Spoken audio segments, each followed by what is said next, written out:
Massive cloud on collision course with the Milky Way, presented by Science at NASA. In 1963, an astronomy student named Gail Smith, working at an observatory in the Netherlands, discovered something odd. A massive cloud of gas orbiting the Milky Way galaxy. Smith's cloud contained enough gas to make 2 million stars, the size of our own sun, and it was moving through space at 700,000 miles per hour. For the next 40-plus years, the cloud remained a curiosity, one of a growing number of so-called high-velocity clouds circling the Milky Way. Interesting, but not sensational. Then something changed. In the mid-2000s, radio astronomer Jay Lockman and colleagues took a closer look at Smith's cloud using a Green Bank radio telescope in West Virginia, and they were able to calculate the cloud's orbit. Smith's cloud, it turns out, is on a collision course with the Milky Way. 30 million years from now, give or take a few million years, it will crash into the Perseus arm of our galaxy. The impact will compress clouds of gas in that spiral arm, causing a brilliant burst of star formation. There's no real danger to the Milky Way. Smith's cloud is minuscule compared to the gigantic spiral of stars that make up the backbone of our galaxy.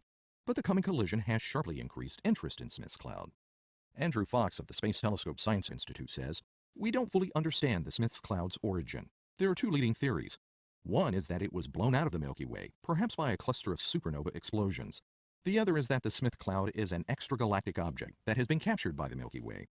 To investigate these theories, Fox and colleagues recently peered into the cloud using the Hubble Space Telescope's Cosmic Origin Spectrograph. One of the elements they found was sulfur, absorbing ultraviolet light from the bright cores of 3 galaxies far beyond the cloud. By analyzing the amount of light Smith's cloud absorbs, the astronomers were able to measure the abundance of sulfur in the cloud. Fox says the abundance of sulfur in Smith's cloud is similar to the abundance of sulfur in the outer disk of our own Milky Way. This means we have a family relationship. He says the cloud appears to have been ejected from within the Milky Way and is now falling back. The cloud is fragmenting and evaporating as it plows through a halo of diffuse gas surrounding our galaxy. It's basically falling apart. This means that not all of the material in Smith's cloud will survive to form new stars. But if it does survive, or some part of it does, it should produce an impressive burst of star formation. While Fox's work has cleared up some of the mystery of the Smith cloud, many questions remain. What calamitous event could have catapulted it from the Milky Way's disk, and how did it remain intact? These are questions for future research. 30 million years to impact. The clock is ticking. For updates about the Smith cloud and other impactful science news, stay tuned to science.nasa.gov. Hi everyone, this is Nibiru Watcher, watching the sunrise, and now this object is now at the 7 o'clock position. I'm going to catch it on time-lapse and regular video. Let's zoom in a little further on this. See it behind the trees, the lens flare over here. Let's zoom in on that. See,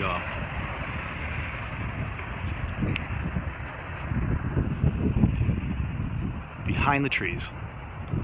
Oh my gosh, people. Let's get right with God. I will show wonders in the heavens and in the earth. Are there spots on this thing? I'm not sure. The time-lapse can't zoom in on it. Let's go back to time-lapse.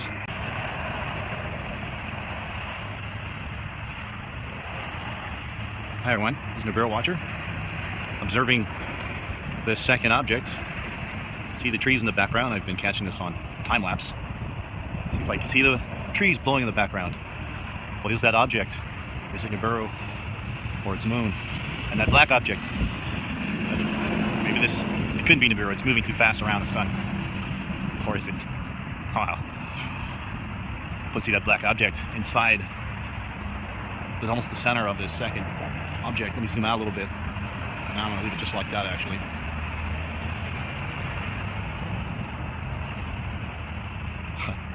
So let me move the camera out a little bit. You can see the lens flare there. Put this and zoom out. See the lens flare. Stop talking about the stupid lens flare. Let's zoom in on this one object. 12 times optical zoom plus digital zoom.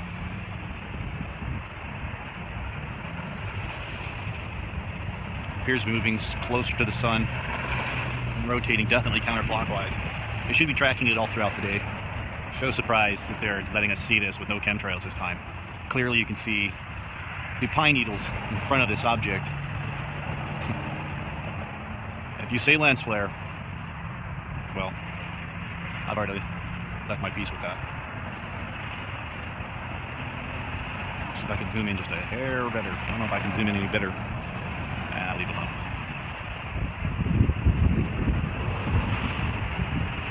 Let's put a welder's filter in front of it and see what it looks like. seem to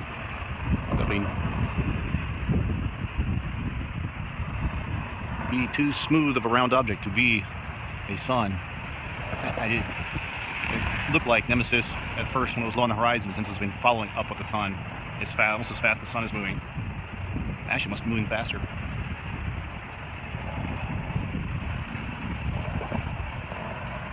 Let me zoom back out a little bit.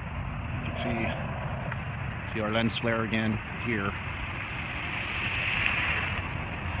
Notice how the lens flare is coming from this object, almost like in my other videos. I wonder what that looks like as the sun shines through this object onto the Earth.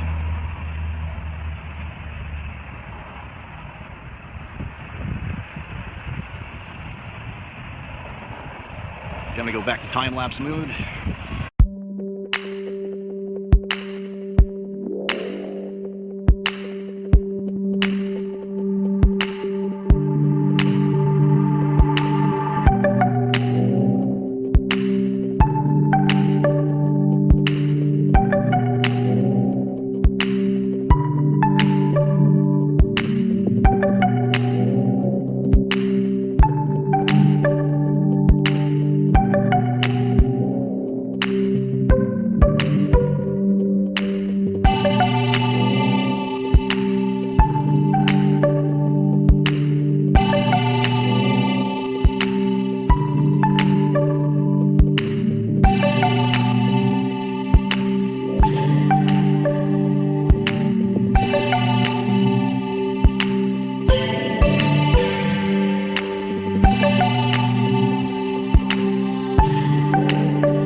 Seek